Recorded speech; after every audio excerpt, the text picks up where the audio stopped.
to A Well-Designed Business. My name is LuAnn, and I'm so glad you found this podcast. Together with my husband Vince and our partner Bill, we have grown our company WindowWorks from the ground up. So I know and I understand the challenges you face in running your interior design business. I also know that your talent alone isn't enough to ensure your success.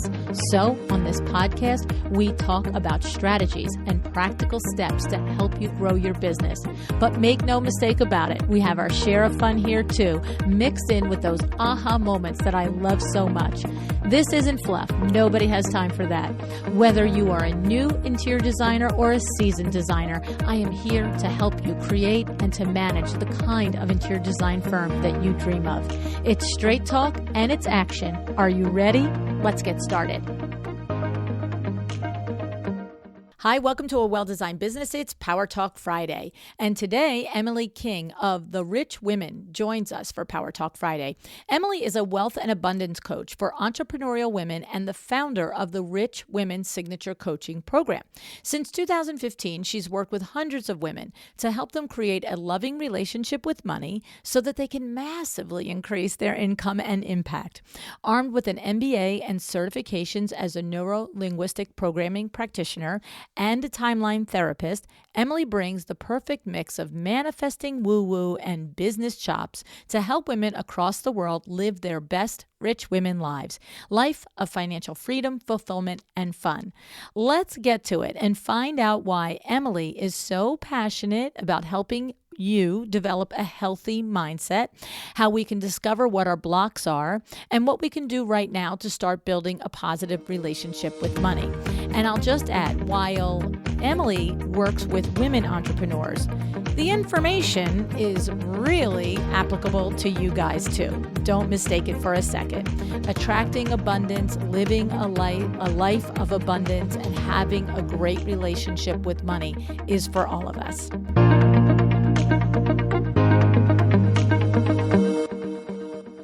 Hi, Emily. Thanks so much for joining me on A Well-Designed Business today. Hello. Thank you for having me. Happy to be here. Yes. Well, I love me a good woo-woo conversation, Emily. So this is a have me at hello pitch.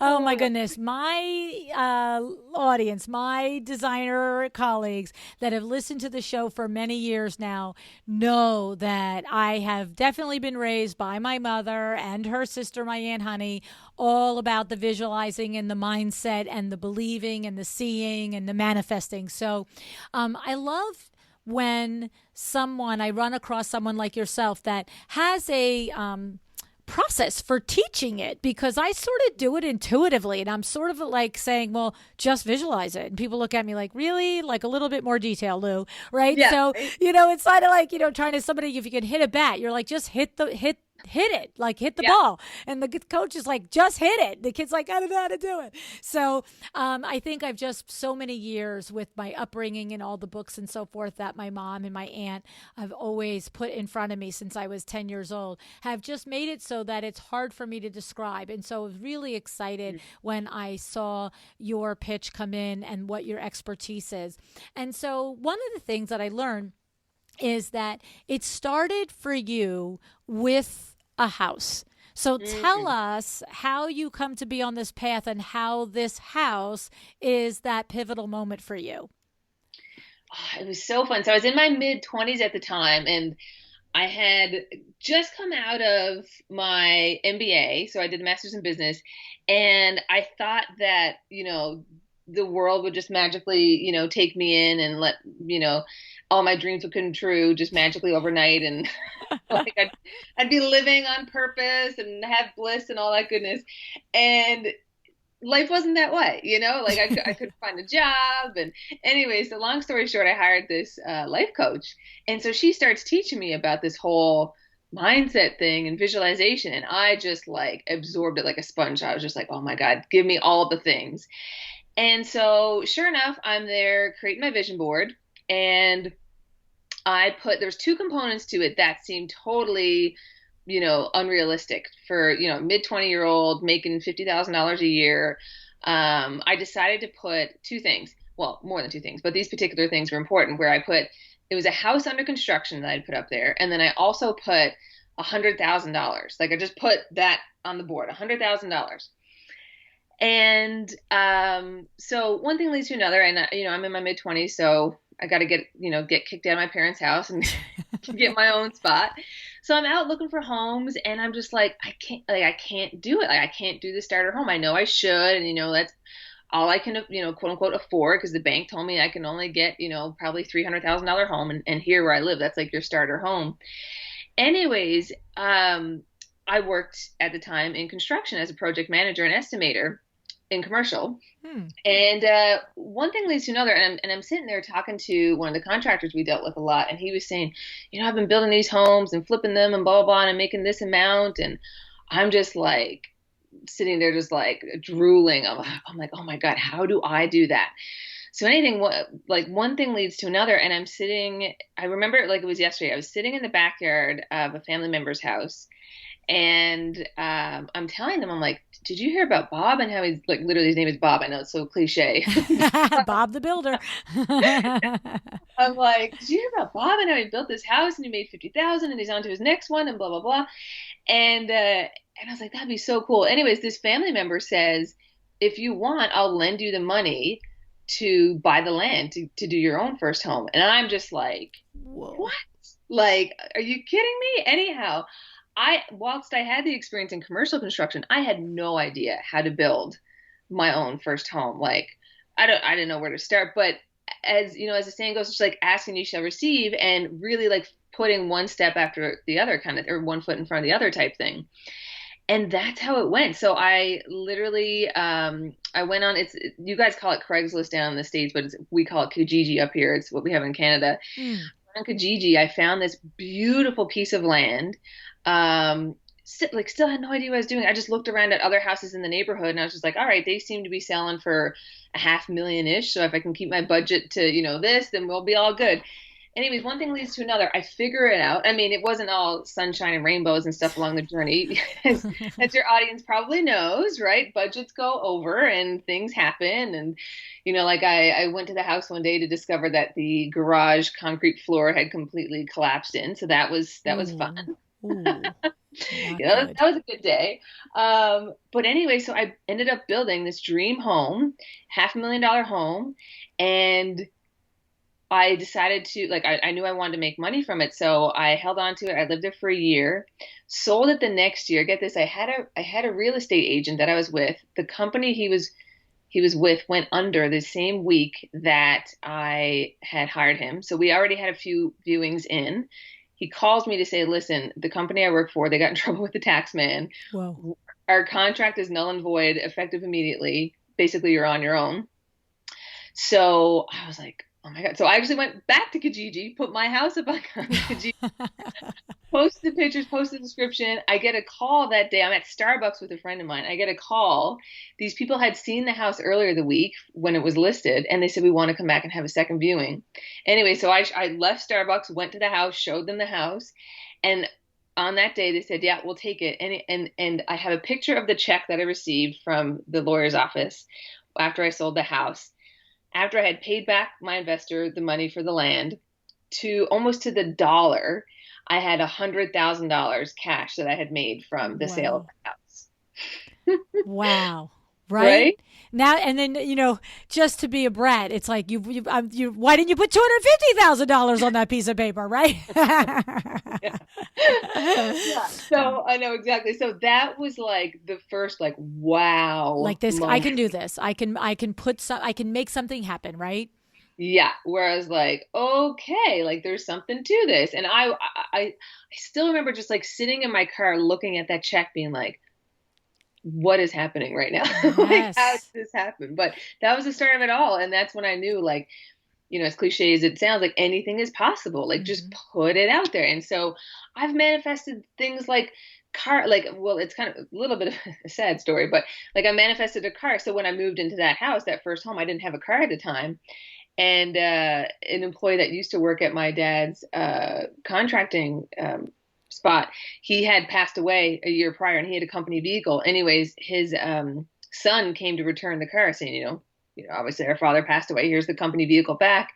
And then my dad was like, well, do you want the car, Emily? I'm like, sure. So I like manifested a car, manifested a snowblower, which is well needed up here in Canada, like trips, like all the things manifesting. And it's my favorite thing in the world to do. Cause like, why the hell not? Right, right. No, I agree with you so much. It's, putting it into, practice and putting it into the universe and being open to receiving it and declaring what it is that you want, right? Exactly. Yeah, Yeah. yeah. Now, I just, on a practical note, you're rather young. So, how young were you when this happened? And were you making these decisions to buy a piece of land and to build this house? Was this you going through this process yourself, or did you? I don't, what was your personal life like? I mean, that seems like that's a pretty bold thing to do. Yeah. Well, I mean, I say I quote unquote did it by myself, but I mean, I believe universe, God, all that goodness is helping me out behind the scenes. But yeah, I was running the show because I knew like I'm very good with my money. So I knew if I got a general contractor involved, obviously they got to have their portion of markup and that kind of stuff. So because I was used to doing project management on a commercial scale and kind of coordinating all the contractors and that kind of stuff, I took that knowledge and used it to my advantage for residential. So Mm.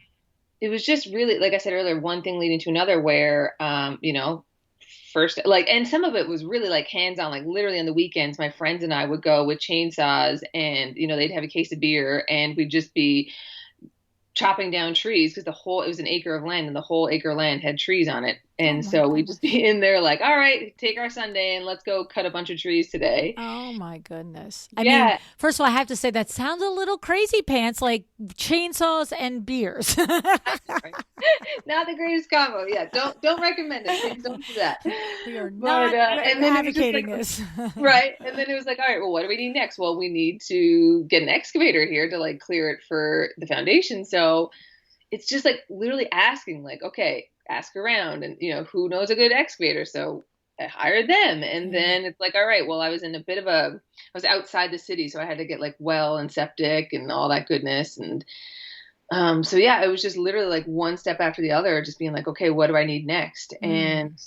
And I got to say, for the most part, it worked out. Like besides the garage floor Mm. collapsing, yeah, that was fun because the ground hadn't quite thawed yet, although we Mm. thought it had. Okay, I hear you. But the thing is, Few little mishaps. right. Hmm. The thing is, what it says to me, what it sounds like to me, is that there is a belief that things are doable. There's a belief that things can happen. There's not a, oh, I can't. I don't know how to. This will never work. It's just Mm. trusting partly that if you're called to do it, then you're probably capable of doing it. And then I think what I was also, it's not about whether you're male or female, you're young or old. It's just that it's a lot to take Mm. a loan from somebody and then put down money on a plot of land and to be the only one on the hook for it and to really, like, that's what I'm saying, have that inner trust in yourself and listening to your inside voice that I can do this, I can handle this. I don't have to know everything about it, but I have to know that I will rise to it. That's what it sounds like to me.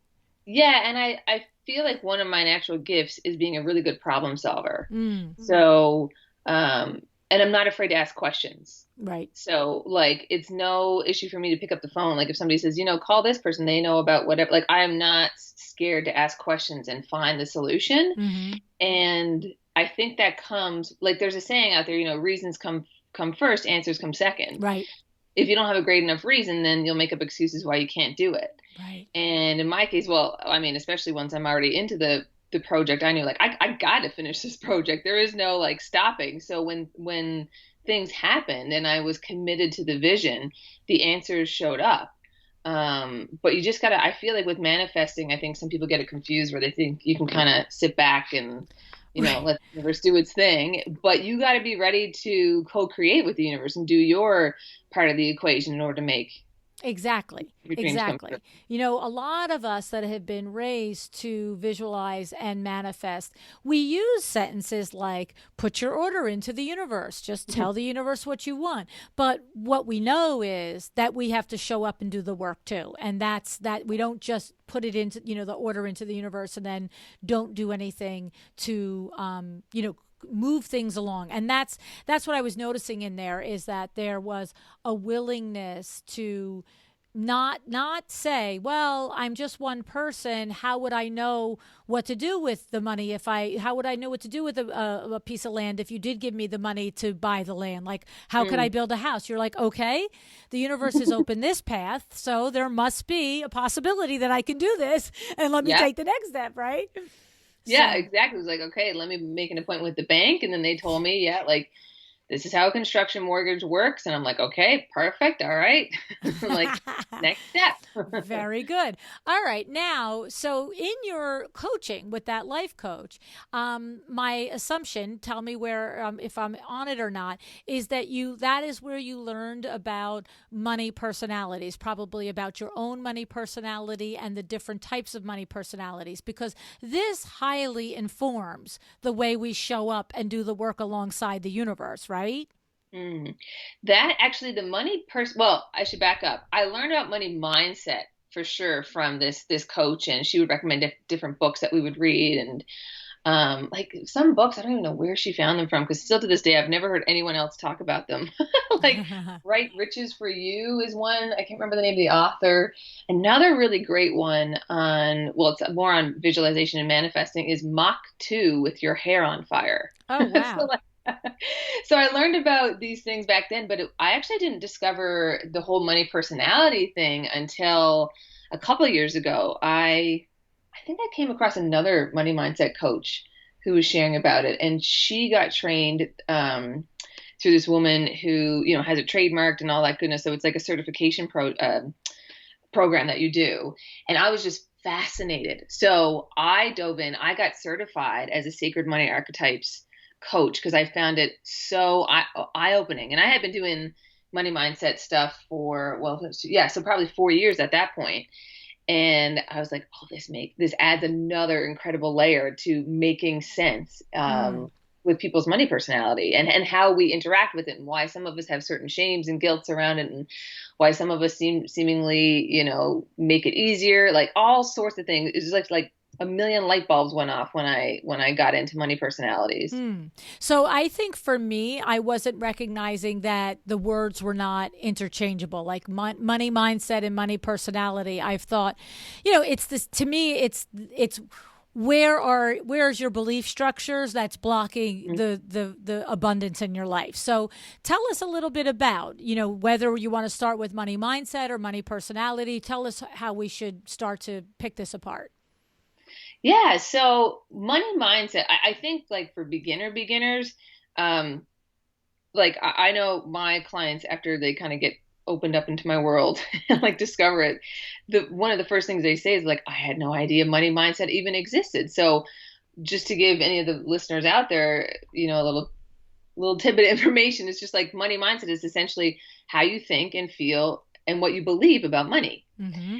And you can have and the thing is that each of us have a very real relationship with money that we're either conscious about or largely unconscious about. And so I like to share with my clients, think of actually a great exercise for people to do if they want to improve their money relationship is think of somebody that you love dearly, that you have a great relationship with, and list out all the qualities that make it so amazing. Like, it could be, we have so much fun together, we're so spontaneous, they make me laugh, they're so trusting, they're so caring and kind. Okay, fantastic. You got all these qualities and traits written out. Now, when you think about you and money in relation to those qualities, how much do you feel that you're aligned with those qualities? So what I would do here is I would read back those things and say, okay, you and money have so much fun. You and money are so trusting. Money is so kind to you. I would read it all back, and they kind of like stare at me like, oh my God, like, whoa, okay, this is a bit of a trippy experience thinking of replacing that person with money. Mm. And it really opens them up to realize, okay, where is my relationship with money? Does it feel fun and spontaneous and joy filled and all that kind of stuff? Or is it kind of lame? And, am I not trusting it? Am I worried about it all the time? And that can be really eye opening for people to start when they think about their money relationship and their kind of personality or interaction, if you will, with money. Mm. And so what happens is that's a first step, right? So this is what I'm saying. It's like interesting for me to have just done all the work over the years, almost like by osmosis. And now it's like, oh, Mm. so how do you do it if you were going to start from scratch, right? So a first step is to use the positive, all the positive traits that you come up with somebody that you love and adore, and then compare, can you honestly say those things about the way you feel about money, and then to examine the gaps that you find, right? Yeah. Um, and then I think from there, not I think, I know. So yeah, that's a great place to start. And then from there is if you want to change your relationship with money, you can't shame your way to change, right? So I find a lot of people have, whether it's conscious or not, people have regrets, or maybe shame can be a bit too heavy of a word for some people, but regrets or guilt, or I shouldn't have done this, like those kind of things with money. And where shame is present, change is absent. So we have to forgive any of our resentments and feeling like we're bad around whatever. Or even like on the flip side of that, I was actually talking to a client of mine this morning, and she was saying how when she was growing up, they were known as like the wealthy family in their small neighborhood or town. And she felt shame for being rich. Like the kids used to Mm. tease her because they'd be like, why are you getting new shoes every week? And why are you showing up in this like convertible? Like all these things. So the next step is to forgive whatever's coming up for you and just really let yourself brain dump on like what feels heavy for me around money. And even going, if you want to go a step deeper, is to ask yourself like what unpleasant or maybe not the most joy filled moments do I have with money at any point in my life? It could be when you're like 3 years old and your mom wouldn't buy you ice cream or something like that because she Right. said we can't afford that. Get it all out. And there's a really simple but effective forgiveness technique that allows you to release that. And it's called Ho'oponopono. I believe it's, yeah. So it's a Hawaiian forgiveness technique. And you quite simply just, sit quietly, place your hands on your heart. And as you think of these situations that maybe feel heavy or you feel guilty about, maybe like you went on a big trip to Europe and blew $10,000 and you're regretting that debt that you have or whatever. So you just sit quietly, place your hands on your heart and say quite simply these four statements. I'm sorry. Please forgive me. Thank you. I love you. And you just repeat that over and over again. I'm sorry. Please forgive me. Thank you. I love you. And it just really helps break that. I don't know. It just starts. It just like opens up the possibility for things to feel different and to not feel so crappy about. Yeah, I would think that probably those four lines would work with anything that you're feeling heavy Mm, about, that you maybe are not in a position because the time, the person, or the place has passed by you. You know what I mean? And you yeah, just want to move, be able to heal yourself from it, right?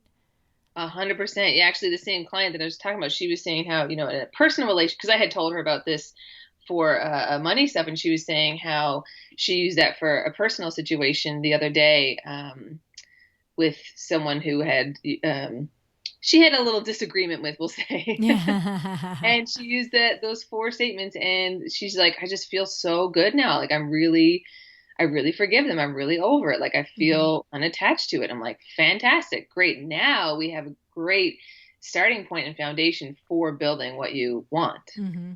Well, and I think, it's funny because that is something that I was definitely part of my upbringing, is that if when you hold on to resentments or regrets or all of those things, no matter if it's surrounding a relationship or money, you're the only person impacted by that.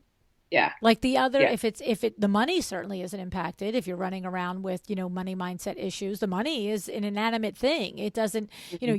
you're poisoning your own mind, essentially. You know what I mean? You're inflicting upon yourself something that is made up. And then with other people, even if it does come to a relationship, it's that other person is living somewhere in the universe, 1 mile or 50,000 miles away. They're not carrying around the same thing that you're carrying around. And if you're carrying it, it's burdening you, right? And Yeah. so I have always been, Vinny always says to me, he goes, well, LuAnn will forgive you. Like he knows, because I'm like, well, I'm not wasting my energy and space on this. And Yeah. I will truly forgive you. Now you cross me 2 or 3 times. I'm just going to not interact with you. You see, now you're not Yeah. You're not an trustworthy. idiot. That's a whole different story. I'm forgiving. I'm not stupid. Yeah. Right. So, but the thing is, what I have learned about money and mindset with money is that as much as you firmly believe it, based on all of your experiences, it is still just a belief that's between your ears. Like, Yeah. for example, the example that you gave, you know, here is a client of yours that grew up wealthy and felt shame around money because she was wealthy. There was a kid in that neighborhood that is telling the same thing to their coach. I grew up feeling shame because of money because I was the poorest in the street, and Sally used to drive down the road in a convertible, and I feel Mm. bad because of it. Like that's what I'm trying to say. It's Yeah. like it's the situation is objective. The situation is just a fact of one family's income versus another, but each of the children in that situation create a belief around an objective situation. And you would never, probably the child that was poor would never have believed for $1 million that the one that was rich was feeling bad for being rich, right? Exactly. Yeah. Yeah. And the interesting thing about money is that there's this what we call the imprint period, ages 0 to 7, where because if you think about it, you basically come out of the womb a blank slate. Like Mm. you don't know what money, you don't know what anything is. You're just taking it in for the first few years of your life, and then you're starting to decipher, okay, this is what this means, and that's what that means. So yeah, a lot of if you want to change your money relationship, if you go back to like 0 to 7, that's where you'll find most of those like golden nuggets, because every belief starts with a decision. If you think about it, like at some point you didn't have that belief, but something in your external environment happened for you to say, for you to decide, this is what this means. Mm. So having money is shameful. You need to hide it. Like I know even in my family, my grandfather used to tell my dad, if you ever make money, don't show it because then you'll be a target, Mm. right? And so my dad runs a very successful business, but externally lives a very modest life, modest Mm. car, like modest dress, like all the kind of things. Like he's just like, nope, don't want to show anyone because if I do, then I'll be a target. And yeah, so it's just crazy what we can make up. And I think that's very important is to realize that if we made it up to begin with, then we can just make up a new story. That's it. That's what I always say when I was teaching sales for creatives. I'm like, you just heard your 12 companions' money story. Is any one of you have the, like, who's got the corner on this? Whose story is right? Because Yeah. they're all real individually, but look how different they are, right? And it's funny because you said that your dad's money story from his father was don't show your money because you could be a target. A different father could say don't show your money because that means you're a show off or you're boastful. Mhm. Like it's so crazy. It's that's the thing. It's just like the truth has been said by somebody, but it really is only their truth. It is not true truth. So really, just to add in a little tip or technique, if you will, to that is really powerful thing to ask yourself or your audience is who does this belong to? Mm. Because I grew up, an average child, average neighborhood, average income. Actually, sometimes it dipped down because my dad being an entrepreneur, my mom being a stay-at-home mom, some years were tough in construction. Well, then, we had one year where we were all like happy as could be because we were supposed to go to Maui the day before we're supposed to go, my parents come to us and say, yeah, we can't afford it anymore Mm. on the trip. So like that was heartbreaking. Um, but yeah, so growing up in that environment where it was like, don't show you have any money, and even like the classic like we can't afford that, and who are you to have that, and rich people are snobs and all that kind of stuff. As I got older and as I wanted to allow myself to step into things that I really loved, um, and I would hear these external things of like, oh, it must be nice to have that, it must be nice, all that kind of stuff. I would just ask myself when I would catch myself in guilt or whatever, I would say to myself, who does this belong to? Mm. Is this my belief, or is this someone else's that I've taken on as my own? And like honestly, I'd say 95% of the time when I ask myself, when I like something's feeling really crappy, I'm just like, oh, this doesn't feel good, or I feel guilty or whatever. 95% of the time it belongs to someone else. So I Right. just send it on back, light and love, like thank you for, because it comes from love, right? Right. Like our parents aren't trying to have us live miserable lives. It comes from a good place, but we don't need to take it on as our own anymore. And we get to rewrite our money story to a more empowering one that Right. we feel empowers us and where we want to go with our lives. Well, and it's so funny as my girls now have children, and I used an expression with one of my chairman of the board clients recently. She had come to stay with me, and she was saying something about my grown daughters, and I said, yeah, I said, no, I have a great relationship with them. I won't know any different until the Mommy Dearest book comes out, and she didn't know what that meant. So I don't know if you know what that means, but Joan Crawford, who is a Hollywood, in the probably, I guess, 40s or 50s or 60s. I don't know when the heck she was really, but she was like a A-lister celebrity. And her daughter one day wrote a book called Mommy Dearest. And it turns out that Joan Crawford was a extreme child abuser, like literally. And there's a movie that, was made out of the book when I was, I don't know, in my 20s. I don't know what it was. And so my generation, that's the thing. We say, oh, well, when the Mommy Dearest book comes out. But it's funny because as I have had conversations with them and the boys and our sons also, you can see like, oh, you see, that was not the message I thought I was sharing in that. You know what I mean? It's like, oh, and to your point, like whether it's your parents, your grandparents, 98%. Look, there's people that are raised by people that never should have had children. There's no question. Mm-hmm. And God forbid if somebody listening is one of them. And my heart breaks for those people. But the rest of us were raised by people who were doing their best Yeah. and thought it was good. And Yeah. even me, who came along and was enlightened, and, our kids had the things and all the stuff. It's like, yeah, every once in a while when they're talking, I just like, that's not what I meant by that. Right? It's like, whoa. And so there's the things that you say that create the money mindset in your close family members, and then there's the way it's processed too. So the Exactly. way it's twisted, and you hear it and you make truth out of it, right?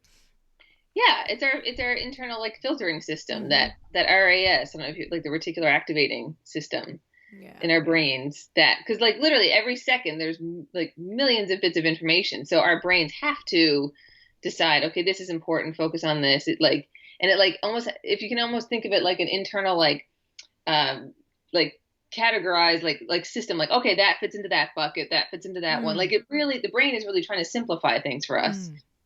You know, So it's yeah. a funny thing because you talk about the brain is trying to put the things into different buckets. We were not raised with money, but I didn't know I was poor until I was in high school and applying to college. That's the God's honest truth, because we had a happy childhood and we weren't, you could see the kids who had more. You could also see the kids who had less. So I had a great childhood, right? But my dad was that guy. Like my dad was that guy. Turn the lights off. What do you think? I'm made of money. What do you think? I work all day to, support the electric company. Like he was that guy, right? And it just who he was, what he was. And when I tell you, you could count on one hand the number of times in a year that we would go out to dinner. And if we did, it was either the diner, McDonald's, or this one other place once a year was this place called Birdie's, right? So that's like the three places, honestly. And, just till I was like 12 years old, okay? Yeah. And The thing is, every single time we went to the diner, which was the one that we would go to more often if we were going to go out to dinner, I would get a grilled cheese. I would literally get a grilled cheese, and every time. And I would get a grilled cheese, Emily, because I would look at the menu and it was like $1.25 for a grilled cheese.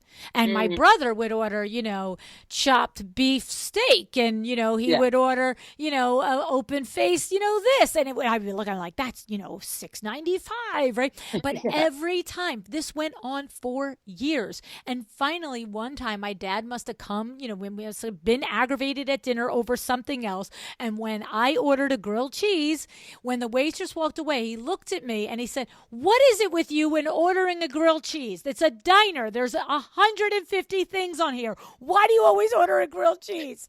And I was like too embarrassed, and he was too angry for me to say, "Because you're always complaining about money and I don't want to." And I just went, "I don't know." But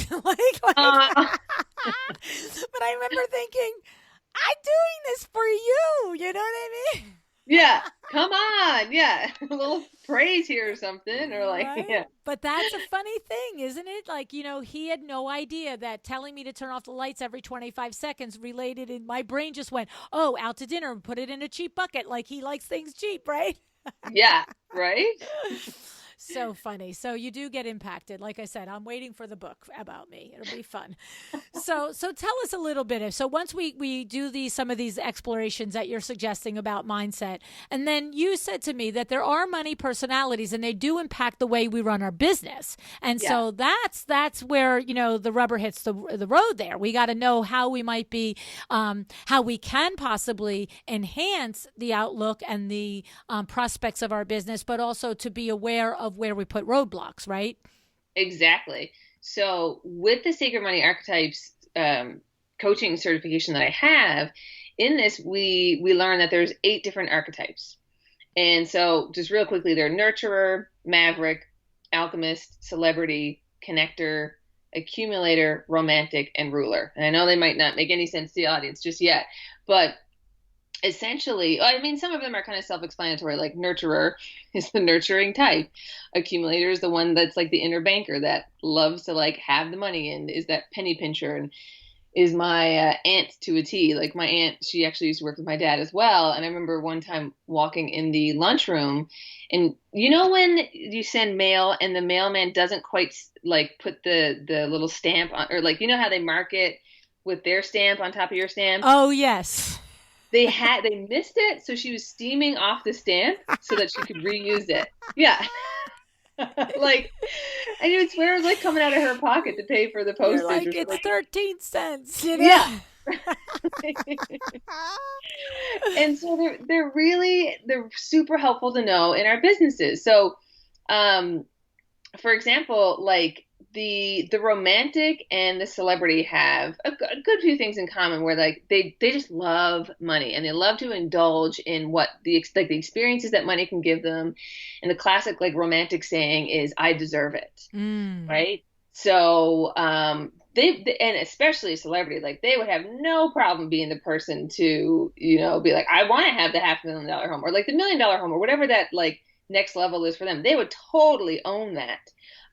So, and rulers have a little bit of that as well, where they're the inner empire builder. So they love to go for bigger goals, and like they get very motivated by numbers. And the trouble is, though, I'm a ruler and I have trouble stopping to smell the roses.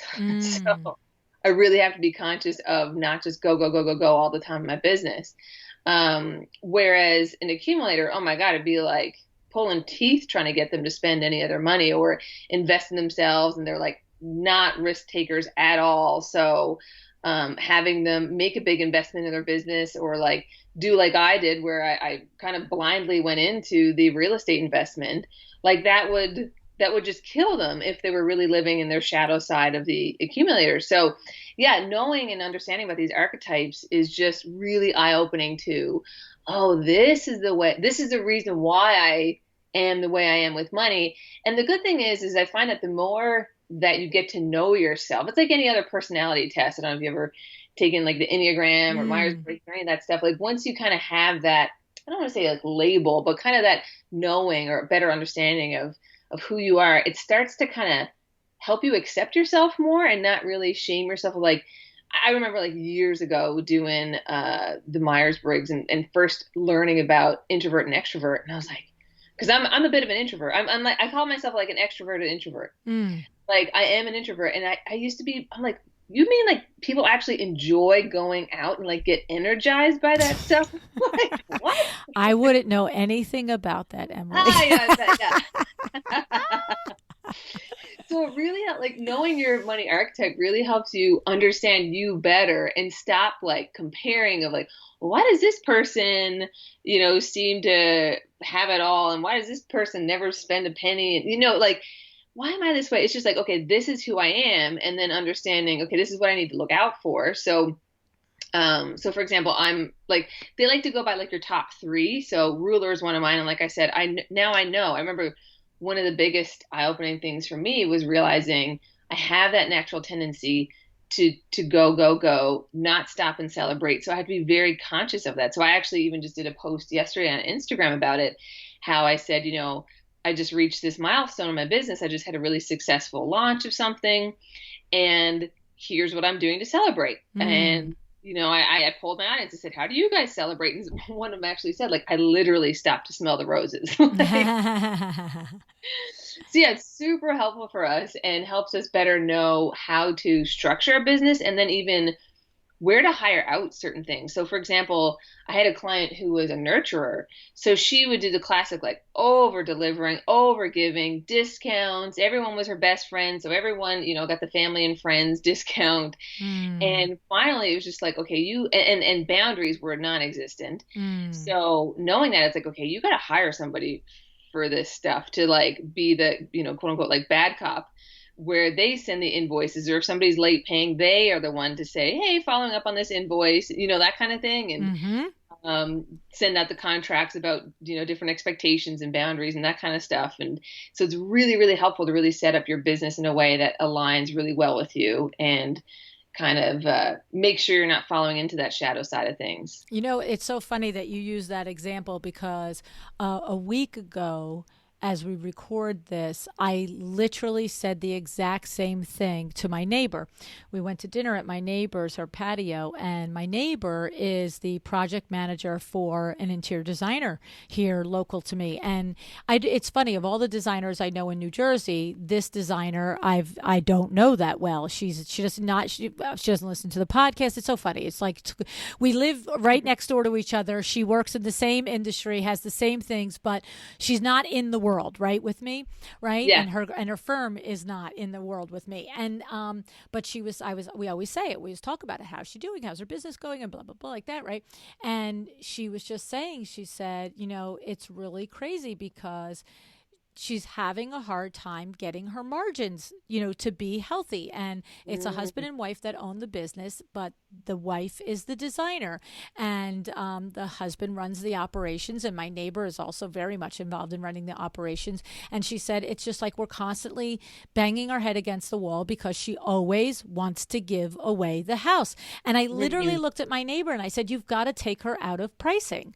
I said, just let her do her lane. Her lane is the loving and the connecting and the designing and the creating. I said, but just take her out of pricing. I said, you know how to price everything. And she said, of course I do. And I said, right. So let her go do it. And I said, and all she has to do is learn to say, I'm so thrilled with the design plan that we came up with.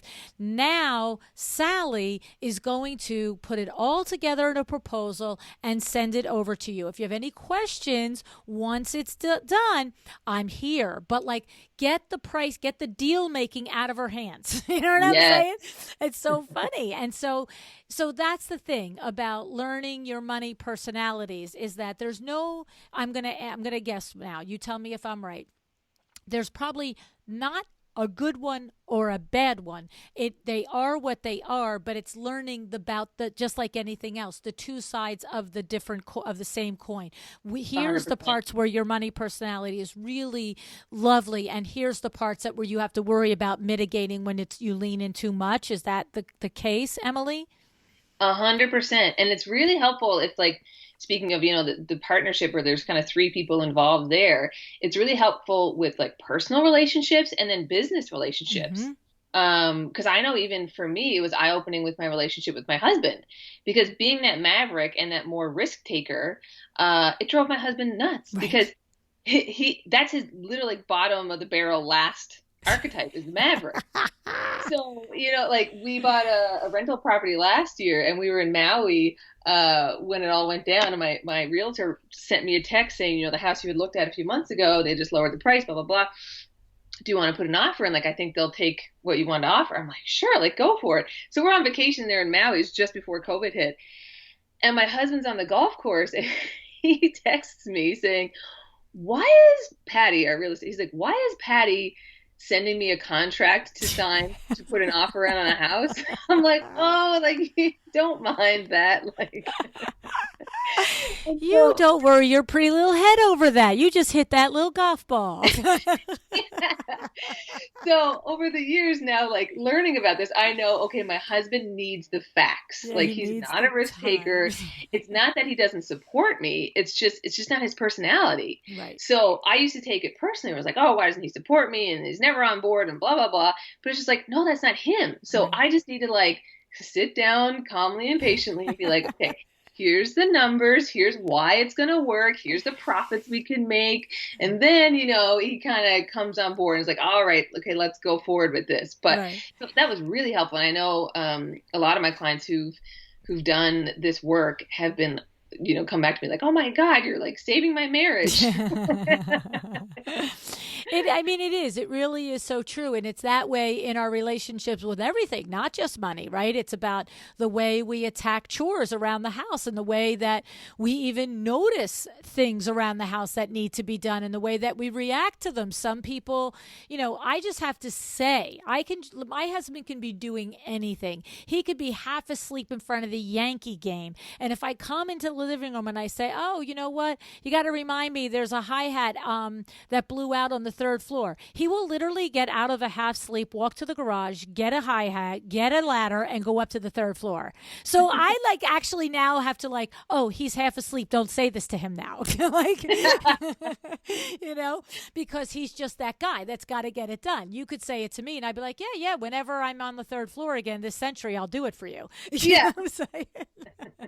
And we both love each other. That's the thing. You can't process it as love. You have to process it as that's the way they react. Like the love languages, right? That's another way to look at it, right? Exactly. Yeah, exactly. This is like love languages for money. Yeah, yeah, yeah. So, is there a quiz that people take, or do you have to do deep, coaching work in order to reveal your money personality and all the things? Yeah, so I can share with your audience.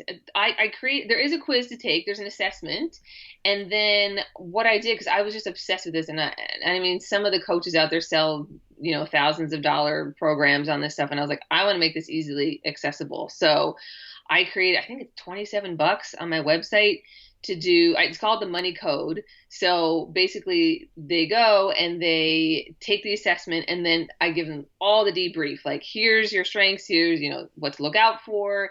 Here's some different like different worksheets and that kind of stuff that you can do. Mindset work. Even there's an audio in there called Create a Brighter Future, which is basically a visualization exercise that they do. And there's another really cool one called I Am Money. And so you actually step in to being money and kind of like Mm. explore what it's like. So it's a really, really amazing self-led course that your audience can feel free to go purchase and download and dive into to really understand themselves. And feel free if they want to share it with their partner or business partner, whatever it is, like go for it, like have them take it as well. And That's awesome. see where they line up with it all. Yeah. Okay. So that's good. And 27 is certainly reasonable. Yeah. And in the meantime, I think you had mentioned to me that there are like three keys or three tools or something that we can kind of talk about to move us past money blocks. So if we get in there and we take the quiz, or maybe if we already have a handle on some of the Mhm. blocks that we have with money, is there something that we can share with the audience today?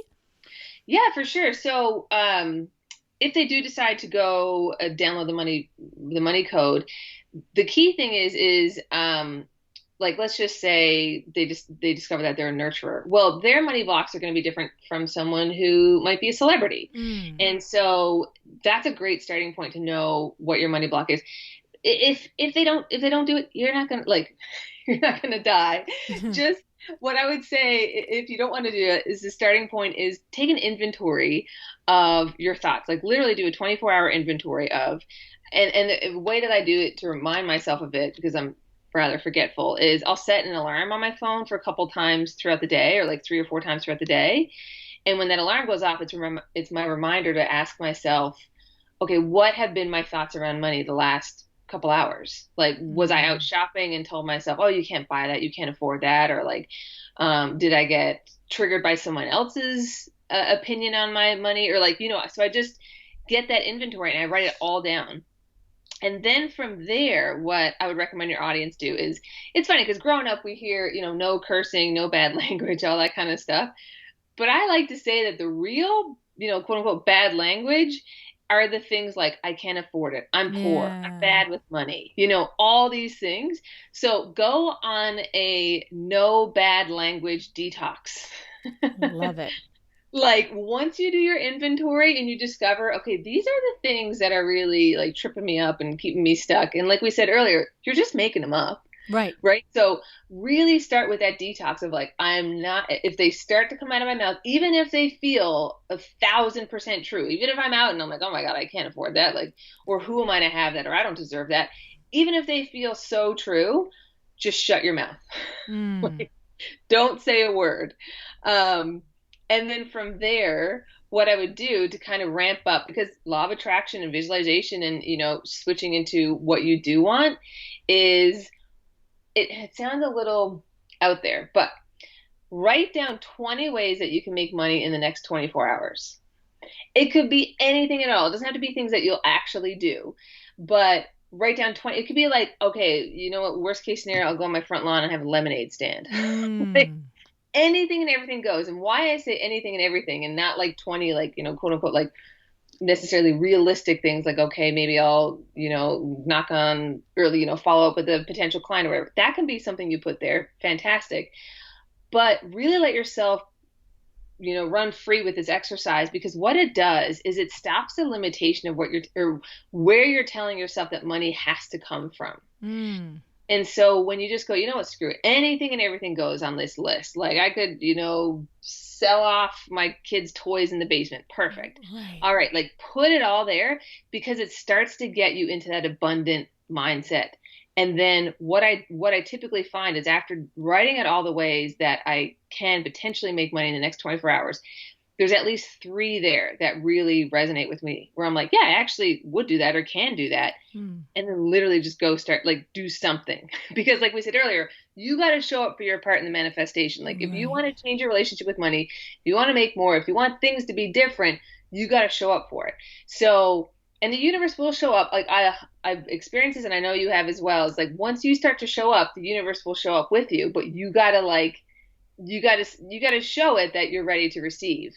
And so once you get those things out, then pick 1, 2 of them, whatever you feel called to, and go out and just take one small step. If it's a phone call or an email you got to send or a post that you do about a sale you have coming up, whatever it is, do something to show up for your part in the manifestation. Wow. I love that. Yeah. No, I mean, that's very powerful. I have to tell you, I mean, if you're listening and you just were like, half nodding out on that or half not paying attention, or you're running and you're looking to make sure you don't get hit in traffic, you got to rewind and listen to that. I'm telling you right now, because I absolutely know this to be true, but I never knew why it was true for me. And I'm going to tell you what my truth is. My parents were always in the food business. They were in one way or another.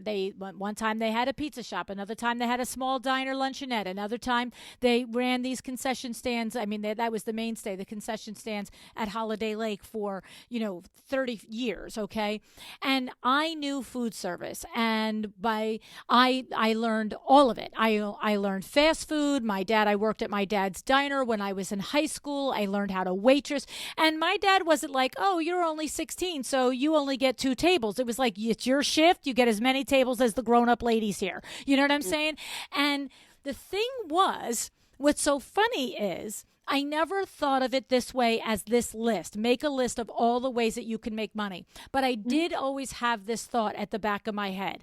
I don't care what happens to me. I don't care if the house burns down, cancel, cancel. I don't care if I get married one day and my husband walks out in the middle of the night, cancel, cancel. I don't care what it is. I know I can wait tables and I can make money today.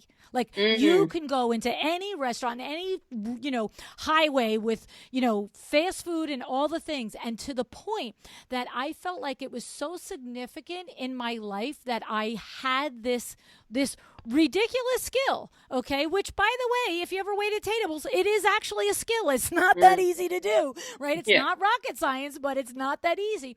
And the thing was, to the point, I believed that it was such a core of my belief of, okay, I'm going to do this, and I'm going to take the chance on this, and if it falls to poo-poo, I'm okay, because I can go get a job waitressing. I even made my daughters learn to waitress in high school. Like I was like, you are taking a job at that place. And my second one, she was like, I do not want to do it. I'm like, see, there are some things in your life that are negotiable. This is not one of them. She's like, this is ridiculous. You can't make me pick my summer job. I'm 17. I'm like, no, see, sweetie, I can though. You're going in there. And I actually said to her, because I want you to know your entire life, no matter what happens to you, could be vice president, president of anything, and the board could out you and you can say, I can go make a living waiting tables. Right? Yeah. But because I never knew that was a money mindset thingy. You know what I'm saying? Yeah. And even like, there's a saying, like, where you deny part of money, you deny all of money. Now, like, I have like a love-hate for that, like saying like, I'm like, there's another saying I like to say, well, like there's easier ways to make money, right? So I'm not going to like go out and bust my ass for like a $5 paycheck, right, when I can do something that would take me 2 minutes and maybe it'd make me $100 instead of my business or whatever it might be. Right. We still have to work smart if we can. If we have the skill set to do it. Yeah. But I caught just like a little quick short story is another little passion of mine is Pilates. And so last year I actually thought, I'm going to get certified in this. And I just for fun, I'm just going to teach it. And because if you're going to take the class every day, you may as well make $20 an hour while you're doing it, right? Right. So, I start teaching and you get paid $30 the hour, whatever. Okay. And I remember getting my paycheck from them, and it was really a bad money mindset thing to do, where I got the paycheck and I laughed at it. I was like, oh my God, like this is ridiculous. Because like I'm used to making a lot more of that in my own business. And I caught myself. I said, no, Emma, like you take that back. Like you be grateful for that money that you're making. And really, like this, some people will be thrilled with this paycheck. Mm-hmm. So like you take that back, you appreciate that money, you showed up to do the work, people are happily paying you. Like you appreciate every dollar that comes into your bank account, mm-hmm, into your life, and don't laugh at the paychecks that you get, because if you start laughing at that, like the universe will see, like, she doesn't respect money, right, or she doesn't enjoy me. And it's coming back to that relationship thing. I want to have a great relationship and really show money that I appreciate it. So whether the paycheck is $20 or $20,000, I'm going to thank it and be appreciative of it, and expect more is on the way. Right. And from a practical note, if you were going to go to 4 classes that week, you would have been paying for them instead of getting paid for them. Yeah, exactly. Let's be serious. Yeah.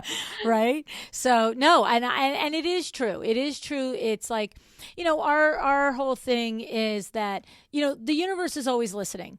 And that's why you hear me. I reflexively will say cancel. Whenever I say anything, I'm like, I don't really think that. Like cancel.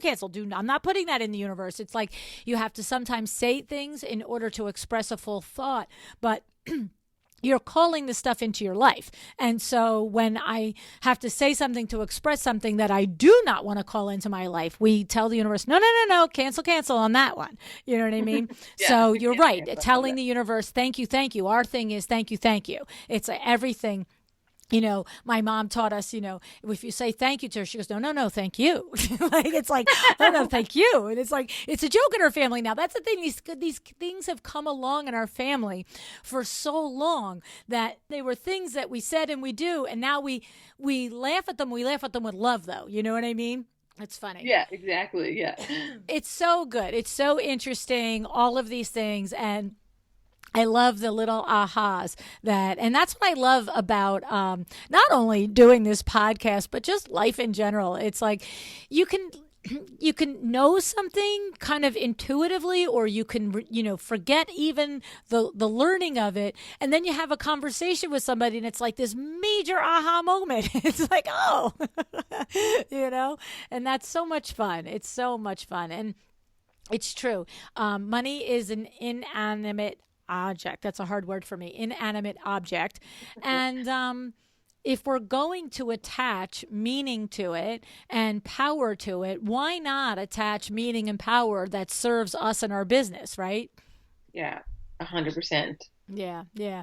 And it's funny too because little things about like when you write your check for your mortgage or for your studio payment or your employees, I always have this thought of, man, this is great. This is great. I'm so grateful I can afford this. I'm so grateful that this person is getting this money because I couldn't be without this person. Or, this building is amazing. We love to come to work in this building. It's like just consistently just reinforcing, positive energy and positive beliefs around, like you said, accepting the paycheck from the Pilates. This is flipping that switch and saying, no, no, no, no. Thank you. Thank you. Thank you. This is a good Yeah. thing.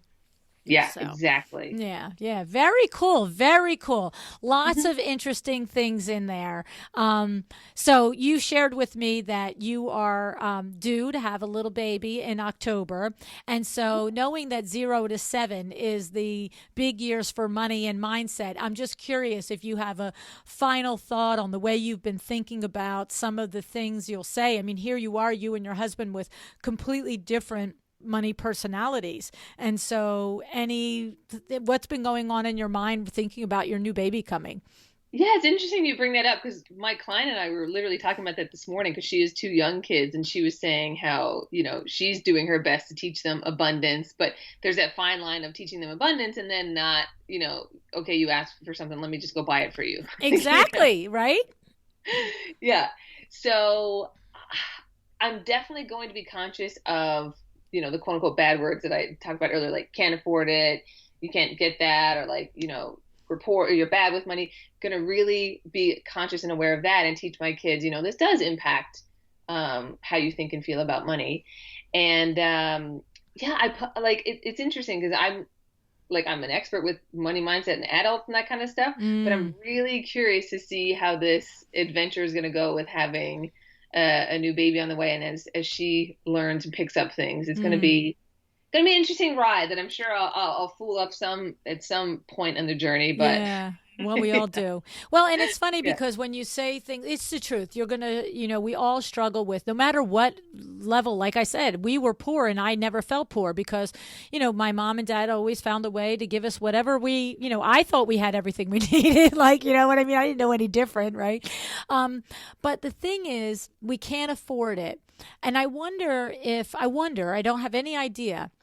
I wonder if the simple switch is that we choose not to spend money on that now. You know what I mean? Like if a kid wants something, well, I would love for you to have that, but this is not the right time. We choose not to spend money on. I don't know. I'm not an expert on that part of it, but I can remember having those same conversations with my kids. Like, no, no, no, no, we can't have that now. You know what I mean? Like, no, no, no. Or, I remember the bar mitzvah years when the girls were invited to, there was the year that they turned 13 and the year they turned 16. There was 16,000 bar mitzvahs and bat mitzvahs and 16,000 sweet 16s. And they literally thought they were getting a dress for everyone. And I was like, you're not though. You've got 6 invitations. You're going to get 3 dresses and you're going to wear each of them twice. And that was like appalling to them. And I was just like, and I probably didn't think to say, I choose not to invest in 6 dresses. This is, you're 13. Get over yourself.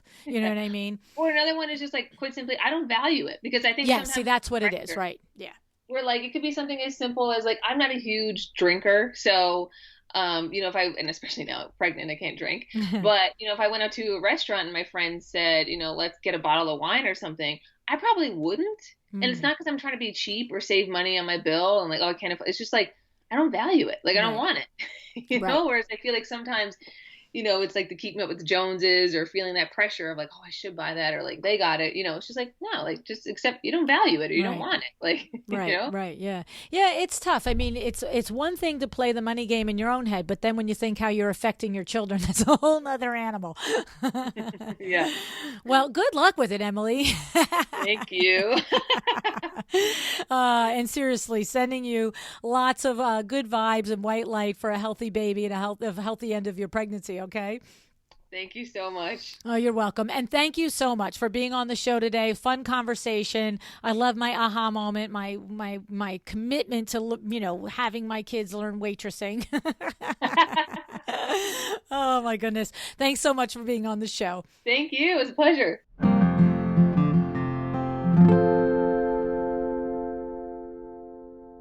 All right. Before I share my observations on this show, I want to invite you to a party. Yes, October 14th, 2021, Thursday night in High Point. Okay. This party is graciously sponsored by Revel Woods. Okay. Revel Woods is the designer focused supplier of premium hardwood and resilient flooring. Through the Pro Account program, you can become flooring experts. You can become empowered to confidently advise your clients on the flooring that's best for their project, and you can sell that flooring to them, putting those profits in your pocket. Okay. This is what it's all about, right? Learn more by going to revelwoods.com. Now, the party. Okay. So we're going to get together that Thursday night. It's going to be me. It's going to be a chance for you to meet some of the designers that you have heard on the podcast. You will have a chance to meet some of my co-authors from the 2 Power Talk Friday expert books, as well as some of the LuAnn University instructors. All right. The RSVP link is in my link tree. So it will be in the link tree until we hit capacity. All right. So if you want to come, please join us in RSVP. All right. When Emily was starting out, she had the degree and she had the desire, but she felt like the amazing opportunities were not coming her way.